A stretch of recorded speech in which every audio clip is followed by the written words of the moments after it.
এটা হলো আজি মাছ। এটাকে গ্রিল করে খেতে হবে। আমাদের বাড়িতেই যেহেতু গ্রিল মেশিনের ওইটা রয়েছে, মানে আমাদের যে গ্যাস ওভেন তার মধ্যে গ্রিল করার জন্য এক্সট্রা আরো একটা জায়গাও রয়েছে। এই আজি মাছটাকে আমার হাজবেন্ডটাই ম্যারিনেশন করে ওই রেডি করবে, আর আমি এই প্রথম এই মাছটিকে খেয়ে ট্রাই করব যে কেমন খেতে।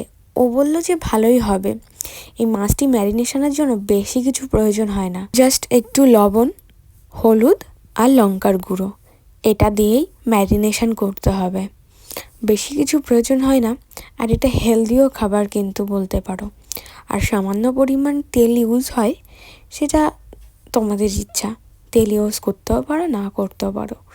অবশ্য তেল ইউজ করলে একটু ভালো হয়। আমরা কিন্তু তেল ইউজ করেছিলাম। এই গ্যাস ওভেনের মধ্যে এই গ্রিল করার মাইক্রোওভেনের মতো যেই জিনিসটা রয়েছে, এটা হয়ে বেশ ভালোই হলো।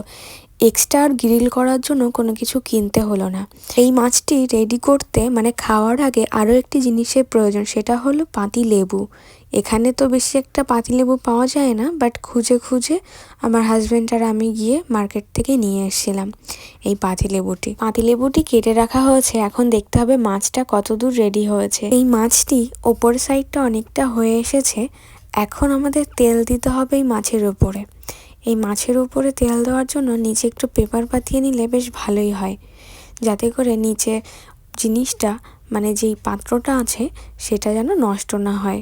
হালকা করে তেল লাগিয়ে দিয়েছে মাছের উপরে, বেশি পরিমাণ তেল দেওয়া না দিলেও চলে। এই আজি মাছের উপরে তেল দেওয়া কমপ্লিট করে নিয়ে এখন একটু লেবুর ছিটে ফোঁটা দিয়ে দিতে হবে। তারপর মাছটাকে একটু ওভেনের মধ্যে রেখে পরে বের করে আবার উল্টে নিতে হবে, যাতে করে অপর সাইডটাও ভালো করে গ্রিল হয়ে যায়। জাস্ট 4 থেকে 5 মিনিট রাখলেই হয়ে যাবে। মাছটি দেখতে খুব সুন্দর, আর কাটিংটাও বেশ ভালোভাবেই করেছে। মাছটিতে একটিও কাঁটা দেখা যায় না। মাছে কাঁটা থাকার কারণে যারা মাছ খেতে চায় না, কাঁটা বেছে পারে না অনেকে বাছতে, তাদের জন্য কিন্তু এই আজি মাছটি সব থেকে বেস্ট। মাছটির দামটাও কিন্তু খুব একটা বেশি না, 3টি মাছ একসাথে কেটে প্যাকিং করা থাকে। মাছগুলো গ্রিল করতে খুব একটা বেশি টাইম লাগেনি, খুব অল্প সময়ে মাছগুলো রেডি হয়ে গেছে। এই মাছটি রান্না করতে বেশি ঝামেলারও কাজ নেই।